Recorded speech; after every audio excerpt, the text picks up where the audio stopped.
Hey guys, I'm Eric Luvano, Firefighter 2 paramedic, and I'm here at the Public Safety Expo in Moreno Valley, and this is Report on Conditions. This week we have several vegetation fires to look at, as well as getting some insider information on a Type 3 engine and how it runs.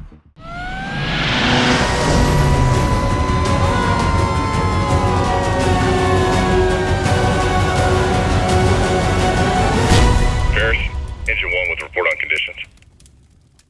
Hey everyone, I'm Jasmine Wood and thanks for joining us on today's Report on Conditions. We're jumping straight into our incidents from the past 2 weeks. From May 18th through May 31st, 2026, your firefighters responded to a total of 8,032 calls for service, of which 6,124 were medical emergencies and 244 were fire-related calls. Let's check out what some of these incidents look like. On Monday, May 18th, firefighters were dispatched to several reports of a vegetation fire burning near the intersection of 3rd Street and F Street in the city of Paris. The first on-scene unit reported a quarter acre of vegetation burning in light flashy fuels that had extended into the backyard of a residence. With quick work from firefighters, the forward spread of the fire was stopped in less than 10 minutes before any damage was done to any structures in the area. Fire personnel were on scene for approximately 2 hours working on mop-up. Also on Monday, May 18th, firefighters were dispatched to a reported vegetation fire in the 67600 block of Skyview Drive in Anza. The first arriving engine company officer reported a quarter acre burning at a moderate rate in medium flashy fuels and advised there would be an emergent structure threat in less than 30 minutes and requested law enforcement, emergency management department, and a public information officer to the incident to assist with evacuation. The forward rate of spread was stopped after about an hour, and firefighters worked for several hours to fully contain the fire at 4 acres. No injuries to civilians or firefighters were reported.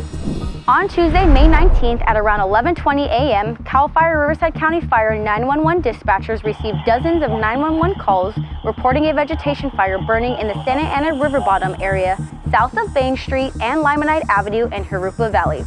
The first arriving engine reported a well-established fire in dense vegetation in the river bottom area and requested a significant augmentation of resources to assist in the firefight. Due to dry fuels, wind conditions, and difficult access, the fire experienced rapid growth that spread south into Riverside City Fire jurisdiction, and unified command was established. Evacuation warnings and orders were put into place for a very large geographic area affecting thousands of residents in Jurupa Valley and the city of Riverside. The fire continued to burn for several days while firefighters worked to build containment lines and mop up hotspots in dense vegetation. A total of 5 structures were damaged and 1 was destroyed, and there were 4 civilians with injuries that were treated and transported. 1 firefighter also suffered injuries. The fire was fully contained on May 29th at 1,473 acres burned. Also on Tuesday, May 19th at around 12:25 p.m., your Emergency Command Center dispatchers received numerous 911 calls reporting a fire near the intersection of Verona Road and Juniper Springs Road in the unincorporated Green Acres area. The first on-scene unit reported approximately 5 acres burning at a critical rate of spread with an immediate structure threat, and a large resource request was made for an additional engine and aircraft response.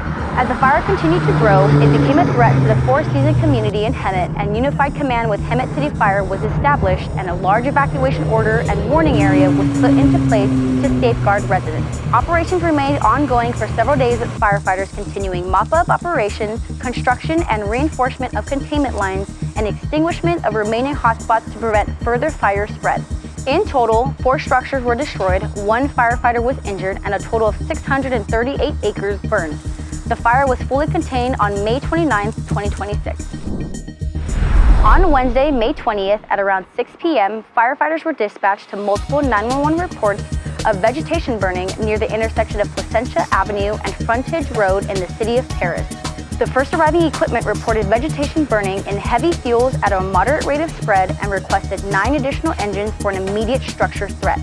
The arriving chief officer reported approximately 2 acres burning that was being pushed by wind and requested an additional 10 engines and a road closure from law enforcement. Riverside County Sheriff started localized evacuations on Hagen and Susan Lane. The forward rate of spread was stopped at 7:34 p.m. after an aggressive fire attack. Fire crews were on scene well into the next morning working on full containment and heavy mop-up. A total of 3 residential structures were destroyed, but no injuries to civilians or firefighters were reported.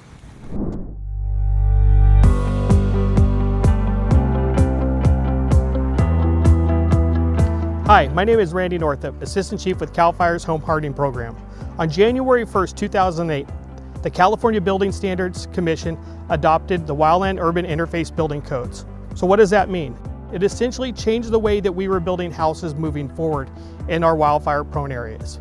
Behind me we have two structures, one that is built to those WUI codes compared to one that was built prior to those WUI codes.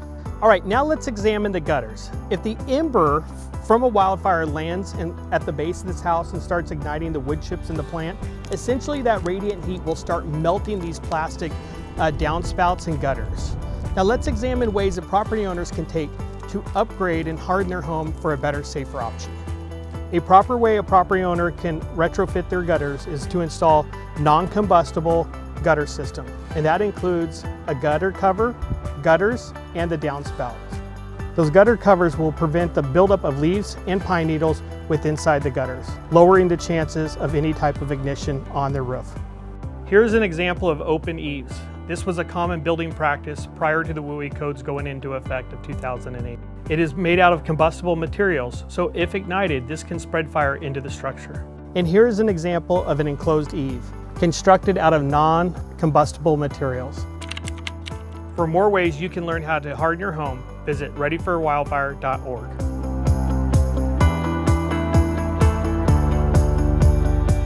Hi, I'm Fire Apparatus Engineer Brandon Flores. This is our Type 3 Wildland engine we use on vegetation fires. On this engine we have 500 gallons available. When we run out of water, we're able to refill it via direct tank fill, or we can refill the engine with water from a hydrant. This would be how we refill an engine. We connect to a fire hydrant, open this valve here, and send water into our tank.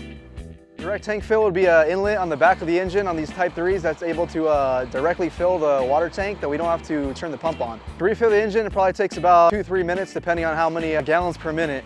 We're also able to draft from these Type 3 engines. We'll use hard suction hoses and a little strainer to pull water from either a stream or a river or a lake. To know that it's filled adequate amount up to the top, you'll see water flowing from the bottom of the engine, and you'll hear water kind of like a sploosh. You'll hear it and see it from the bottom of the engine. Then once you see water down the ground, then you'll know that your tank is full. So some precautions we need to take while off-roading would be we don't want to hit any large stumps or any large rocks. We'll have the driver will have somebody get out and spot the engine to make sure we don't hit anything and damage equipment or damage the engine. If we're on like a wildland fire where we need to catch a fire that's ahead of us, we can pull what's called a front bumper line, pump and roll, and have a firefighter out in front spraying water. We're flowing water while moving.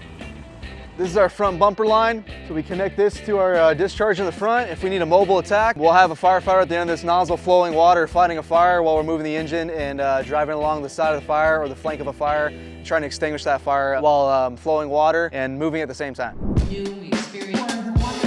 It's great to be here in Riverside today at the Women Fire Service event Supervisor Spiegel has put on, and what an amazing opportunity just to talk with women who may be interested in joining the fire service.